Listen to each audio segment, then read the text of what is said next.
Assalamualaikum warahmatullahi wabarakatuh. Perkenalkan, nama saya Fajrin Indi Prameswari dari Teknik Industri Angkatan 2023 dengan NIM 3333230132 dari kelompok Statistika 2 kelompok 21. Di sini saya bakal menjelaskan dan memaparkan bagaimana rincian dari penyelesaian persoalan di tugas mingguan pada shift 1 ini.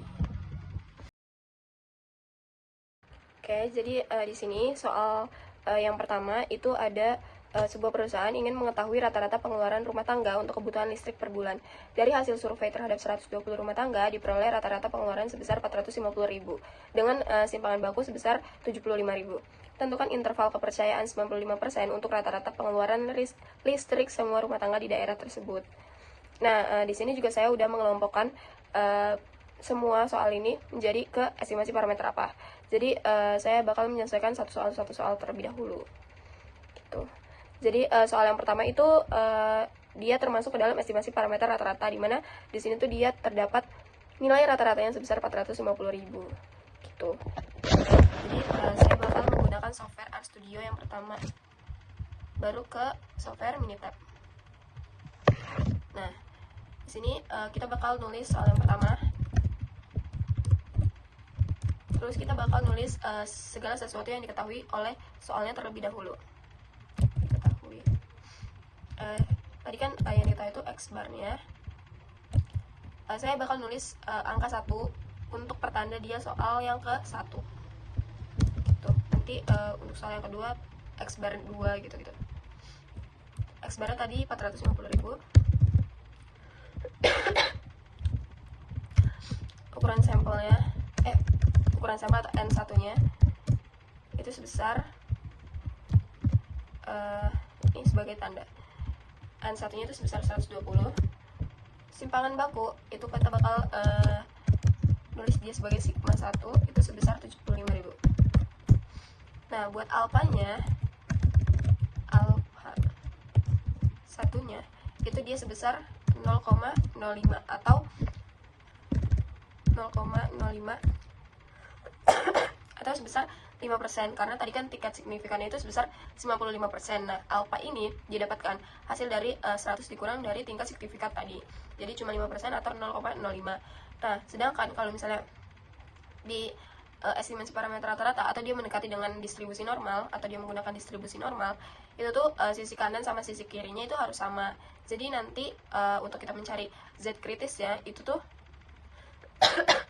untuk mencari Z kritis ya, itu tuh si alfa 1 ini harus kita bagi menjadi 2 dengan rata. Gitu. Jadi ini kita bakal nyari Z kritis ya. Z kritis. Itu tuh bukan rumusnya sih. Sintaksnya itu Z kritis, Z krit 1.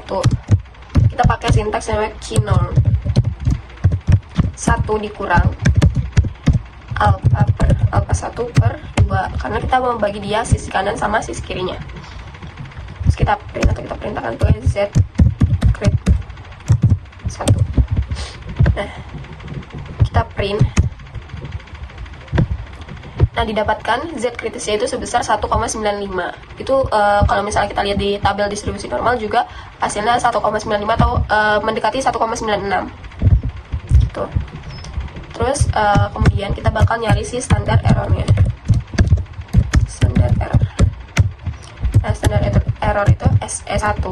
Karena ini soal yang pertama, kita tulis sigma atau simpangan bakunya itu dibagi SQRT. N1 itu tadi ukuran sampel. Kita print SE1. Nah, ini didapatkan standar errornya itu sebesar 6846,532. Gitu.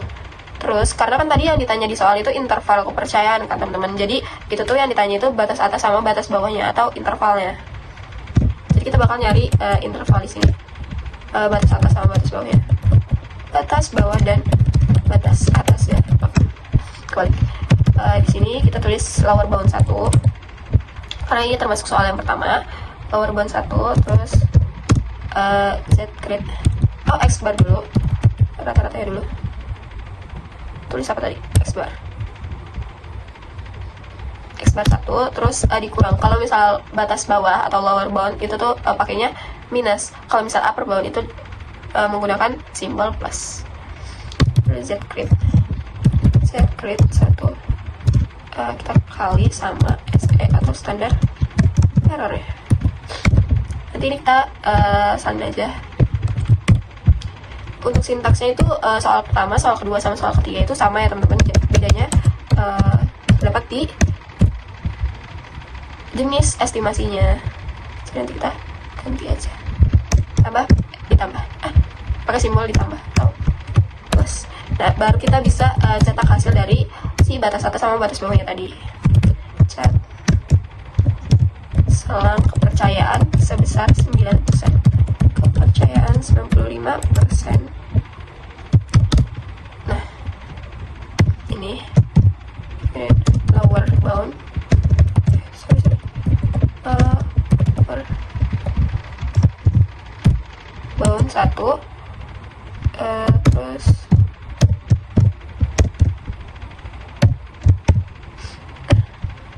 baru upper bound.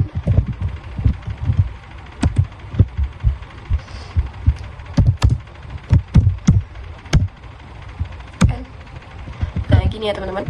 Baru kita bisa ngeran dari batas bawah sama batas atasnya. Nanti bakal kita tahu interval kepercayaannya itu sebesar berapa.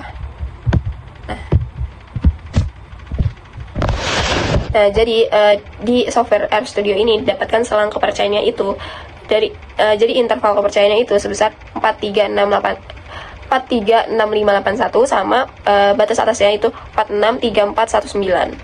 Nah, ini kita bakal ngebandingin di software Minitab ya teman-teman. Minitab. Nah, kita pilih basic statistik.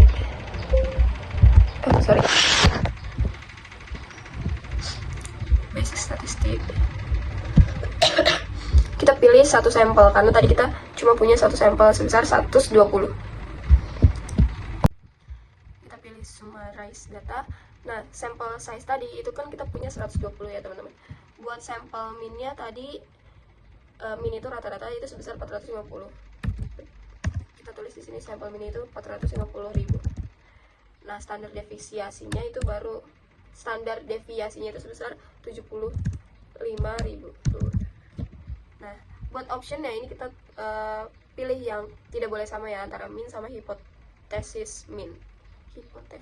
Nah, itu nggak boleh sama, jadi kita pilih oke. Nah,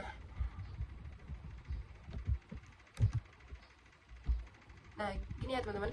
Jadi didapatkan di software RStudio sama didapatkan di software Minitab itu hasilnya sama sebesar buat lower boundnya atau batas bawahnya itu sebesar 436581 dan batas atasnya itu sebesar 463419. Ini sama ya teman-teman.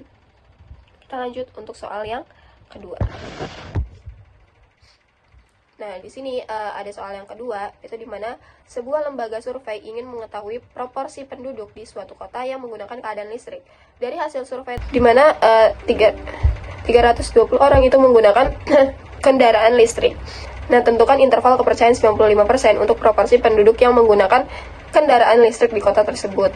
Nah, sama ya teman-teman, ini sama-sama nyari interval kepercayaannya sebesar 95% atau nyari batas atas sama batas bawahnya. Bedanya di sini itu tuh termasuk atau dikelompokkan menjadi estimasi parameter proporsi karena di sini ada kalimat proporsi.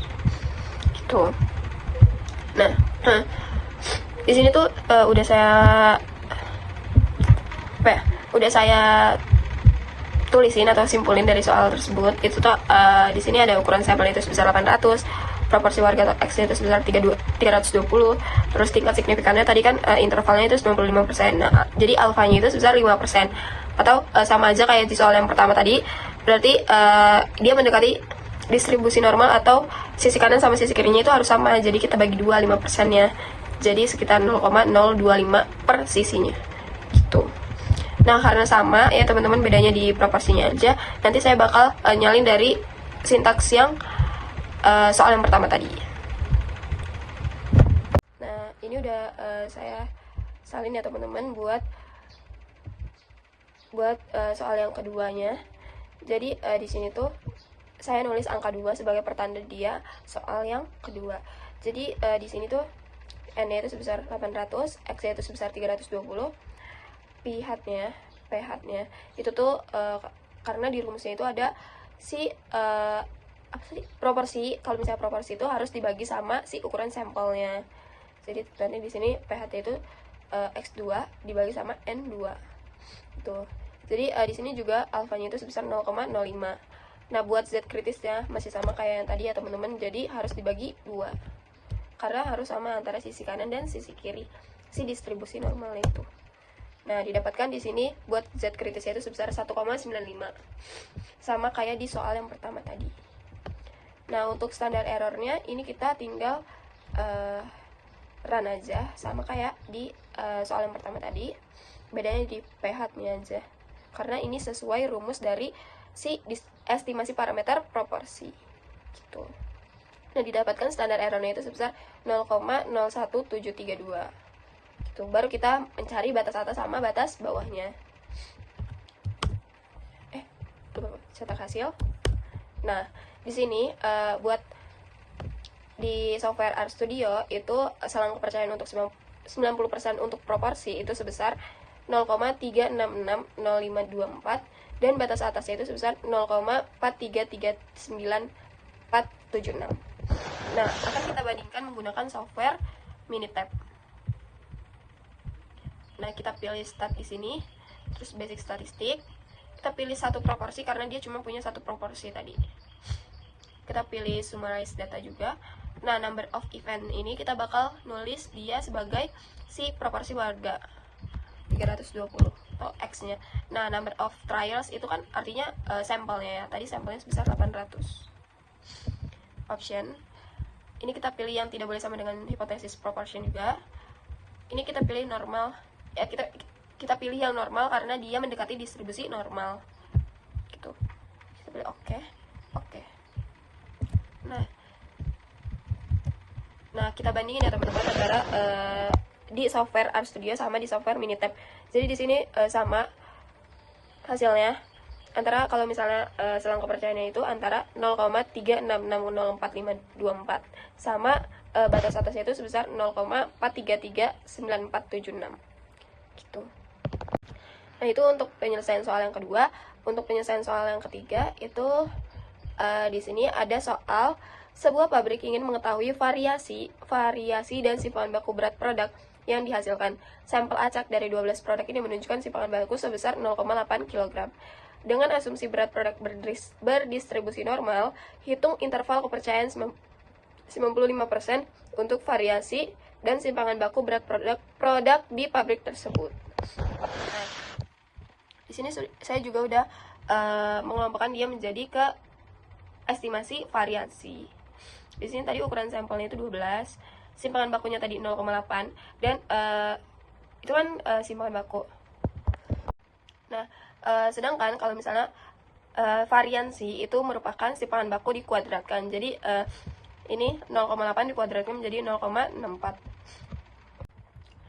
Nah, untuk tingkat signifikannya atau tingkat interval kepercayaannya itu sebesar 95% atau masih sama sebesar 5% atau 0,05. Gitu. Nanti kita bakal menyelesaikan di software RStudio di mana di sini saya bakal ini masih soal yang kedua ya teman-teman. Ini bakal saya salin untuk soal yang ketiga. Bedanya nanti kita ganti untuk sintaks estimasi variansi gitu. Nah, di sini udah ada sintaks untuk soal yang ketiga di mana di sini saya nulis angka 3 sebagai tanda kalau misalnya itu nomor 3. Nah, di sini n-nya itu sebesar 12. S3-nya itu atau simpangan bakunya itu sebesar 0,8. Tadi variansinya itu sebesar 0,64 atau S3 dikuadratkan. Terus untuk alfanya itu sebesar 0,05. DF-nya itu buat si saya lupa menjelaskan kalau misalnya estimasi variansi ini udah nggak pakai distribusi normal lagi, tapi dia pakai distribusi chi-square gitu. Jadi di sini kalau misalnya kita lihat di tabel distribusi chi-square itu DF itu sebesar 11 gitu. Nah, di sini tuh artinya C-square untuk lower, sama kalau misalnya CU itu untuk upper atau batas atasnya. Nanti kita run aja ya teman-teman. Nah, didapatkan untuk yang bawahnya itu sebesar 21,92, kalau misalnya yang atasnya itu 3,81. Ini tuh C-square yang lebih besar. Yang bawahnya, justru yang bawahnya itu tuh karena kalau misalnya kita lihat rumus di modul estimasi variansi, kita lihat di modul untuk rumus estimasi variansi itu tuh kalau misalnya yang lower itu cuman dibagi sama nilai yang kecil, kayak misalnya X per 2 gitu. Sedangkan kalau misalnya si uppernya itu tuh dibagi sama 1 dikurang X per 2 gitu, masih ada satunya. Jadi itu tuh nilainya lebih kecil, nilai hasilnya itu bakal lebih kecil daripada nilai yang si bawah tadi atau si lower tadi gitu. Nah ini kita run yang interval kepercayaan untuk variasi lower sama variasi uppernya, baru kita cetak hasilnya. Nah di sini didapatkan untuk variasi itu selang kepercayaannya itu sebesar 0,518247, dan buat yang uppernya itu sebesar 2,977136. Masih sama teman-teman, kalau misalnya yang bawah itu masih hasilnya terkecil, kalau misalnya upper itu masih yang paling besar. Cuman bedanya tadi di C-square nih aja, yang batas bawahnya itu lebih besar dibandingkan batas atasnya. Tapi untuk hasilnya itu tetap yang atas tuh bakal lebih besar gitu.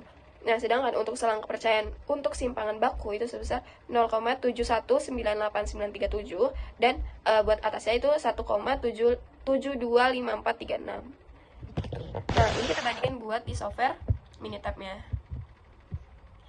Kita start, kita pilih basic statistik. Nah, kita pilih yang satu variansi ya teman-teman. Karena kita cuma punya satu variansi. Ini kita pilih yang standar deviasi dulu, atau simpangan bakunya dulu. Jadi sampel size-nya tadi, berapa ya? 12. Sama standar deviasinya tadi 0,8. Kita pilih yang option. Ini sama, tidak boleh sama dengan. Oke. Nah, sama ya teman-teman buat.